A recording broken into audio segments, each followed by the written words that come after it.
Se Deus, ele é ao mesmo tempo três pessoas, no céu, nós visualizaremos essas três pessoas? Ok, muito boa a sua pergunta, viu? Pastor, mais cedo falamos que em Gênesis que o Espírito Santo parava sobre as águas. Então ele estava na terra. Quando ele saiu da terra? Para ele voltar apenas no campo de Jesus. Há na igreja alguém com autoridade, com a mesma de Jesus que o pastor colocou o versículo ali, de soprar para que as pessoas possam também receber o Espírito Santo?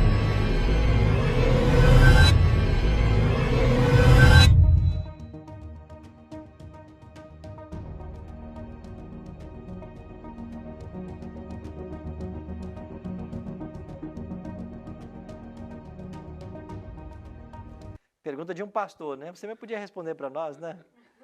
Sei que você sabe a resposta, O professor, né? aqui, eu sou aluno.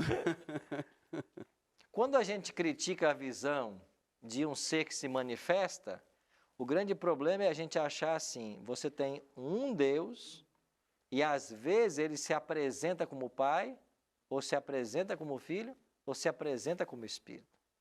Então essa é a visão distorcida que a Bíblia não apresenta. Não é um ser que se manifesta em três pessoas. São três seres distintos. Quando a igreja cristã começou a discutir essa questão da Trindade, lá nos concílios cristológicos, né, usou-se uma expressão muito interessante, né, para os teólogos da época, né? São três hipóstases numa mesma ousia. São três seres distintos de uma mesma matéria. Deixa eu tentar dar um exemplo para você aqui. Vamos supor que eu tenho aqui esses dois vasos aqui. Vamos imaginar que houvesse aqui um terceiro vaso vermelho como este. Isso são três hipóstases. Três objetos distintos, mas da mesma ousia, que seria a matéria. Ou seja, a cor é a mesma, a textura é a mesma, o formato é o mesmo, a durabilidade é a mesma, a resistência é a mesma, tudo que um é, o outro é e o outro é. Foi isso que os concílios da igreja decidiram. Então, nós temos Deus Pai, Deus Filho e Deus Espírito. Eles participam da mesma matéria, porque tudo que um é, o outro é, mas eles são seres distintos. Não é um único ser. E ainda não é politeísmo. Então, é essa mentalidade hebraica que choca um pouco com a nossa mentalidade grega, que tem dificuldade em entender essa pluralidade. Agora, com relação à sua segunda pergunta, no céu, vamos poder divisar os três seres? Eu penso que sim. Porque você vai ver em Mateus capítulo 24, quando Jesus diz assim, que ele vai voltar na glória do seu Pai. Ou seja, Cristo vem e o Pai vem, juntos. Quando Jesus voltar, o Pai virá com ele, com o Filho. E por que não tem aí a cena do Espírito vindo? Porque ele já está na terra. Ele ficou com a igreja. Ele ficou com os fiéis. Jesus falou, eu vou dar o outro Consolador. E eu vou. Mas espera aí, pastor, o Espírito não é também onipresente? Ele não está em todos os lugares? É claro que é. Mas a linguagem que a Bíblia usa é para nos ajudar a entender as coisas. Jesus foi para o céu, mas ele não é onipresente? É. Isso quer dizer que ele também está conosco. Mas essa linguagem que a Bíblia usa é uma linguagem humana para tentar descrever algo que é divino. Nós chamamos isso de antropoformismos. O que é um antropoformismo? É uma forma de se tentar descrever uma realidade superior numa linguagem humana. Daí a gente diz assim, Deus se arrependeu. Como que Deus se arrepende? Se arrepende quem erra, quem comete algum engano. Deus não se engana. Mas a Bíblia está usando esse antropoformismo para a gente entender um pouco do que se passou no coração de Deus quando o homem pecou, por exemplo, né? Então, eu acredito que nós vamos, sim, poder divisar os três seres na eternidade. No caso, então, o fato de o Espírito já estar e já estava assim que Cristo foi assunto ao céu, por isso que na visão de Estevão também ele não visualizou o Pai e o Filho, mas não Ele viu o Pai e o Filho, mas não viu o Espírito. A palavra Elohim no Antigo Testamento também poderia trazer uma ideia do porque é uma palavra no plural que se refere a Deus. Exatamente. Inclusive em Gênesis 1:1 ela aparece, né? Uhum. Se você traduzir o hebraico ao pé da letra de Gênesis 1:1, teria que ser assim: no princípio criou deuses os céus e a terra. Porque lá está Elohim. De fato é a palavra plural. Por quê? Porque se entende que ali estava a Trindade participando. Obrigado, pastor. Certo? Muito boa sua colocação. Pedro. Pastor, mais cedo falamos que em Gênesis que o Espírito Santo parava sobre as águas. Então ele estava na terra. Quando ele saiu da terra? Para ele voltar apenas com a permissão de Jesus. De fato, ele nunca saiu, né? Porque se ele é onipresente, ele nunca saiu. É o que eu acabei de tentar explicar. A gente tem na Bíblia uma linguagem que é humana. Nessa linguagem, o Espírito está na terra, depois o Espírito está no céu, depois Jesus envia o Espírito.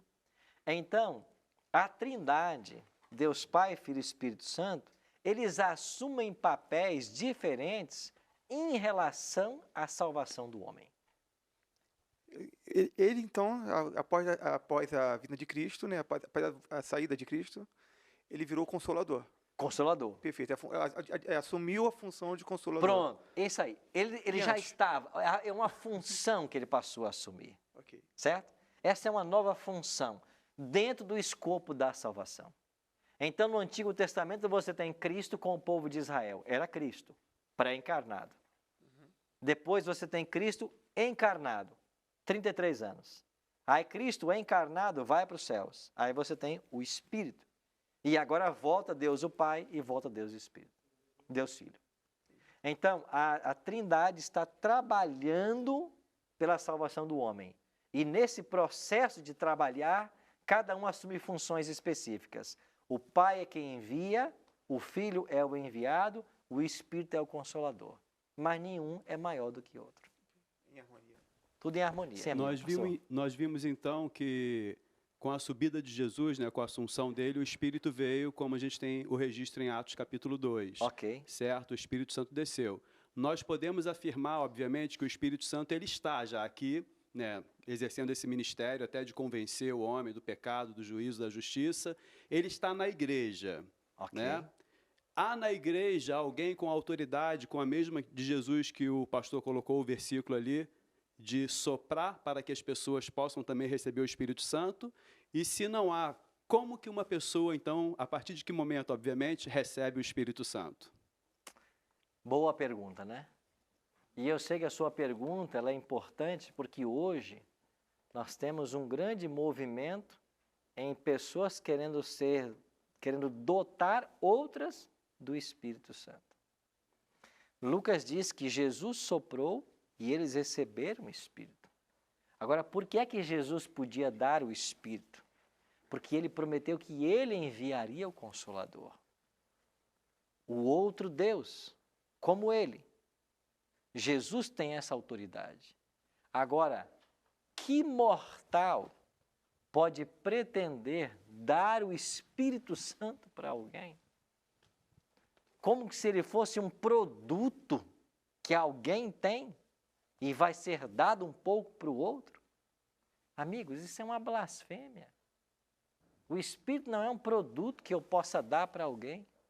O Espírito é Deus que atua em todos. E quem é que vai receber desse Espírito? Quem quer, quem busca, quem se prepara. A nossa função como líderes não é dar o Espírito, mas é dar o caminho. É ajudar a igreja no preparo. É dizer para a igreja o que tem que ser feito para que o Espírito venha. E quando a pessoa se coloca à disposição, então o Espírito vem. Eu li certa vez de que nesses grandes congressos missionários que se realizavam nos Estados Unidos, todos os anos aparecia o nome, eu não me lembro agora do pregador, se foi Moody ou um desses pregadores, todo ano o nome dele aparecia. Vamos pensar que seja Moody. Aí, numa dessas comissões, quando sugeriram de novo, Alguém disse assim, mas todo ano chamar Moody? Hein, parece que vocês acham que esse homem tem um monopólio do Espírito Santo? E alguém diz assim, não, ele não tem monopólio do Espírito Santo. É o Espírito Santo que tem o monopólio dele. É por isso que a gente chama. Ou seja, é o Espírito que usa ele. Você não pode usar o Espírito. O Espírito que usa você. Então, tentar distribuir isso de alguma forma não tem base qualquer uma na Bíblia. Só faltou, pastor, em que momento uma pessoa recebe o Espírito Santo? Não é um momento único, mas o primeiro momento é quando essa pessoa aceita Cristo. Obrigado. É impossível você tomar a decisão por Cristo, que a gente chama de conversão, sem a obra do Espírito Santo.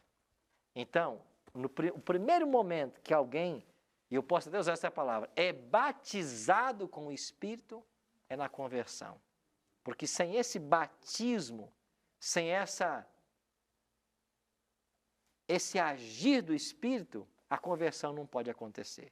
Porque a conversão também não é obra humana, é obra do Espírito. Certo? Então, esse é o momento inicial. E a partir daí, o Espírito tem que se manifestar no crente constantemente.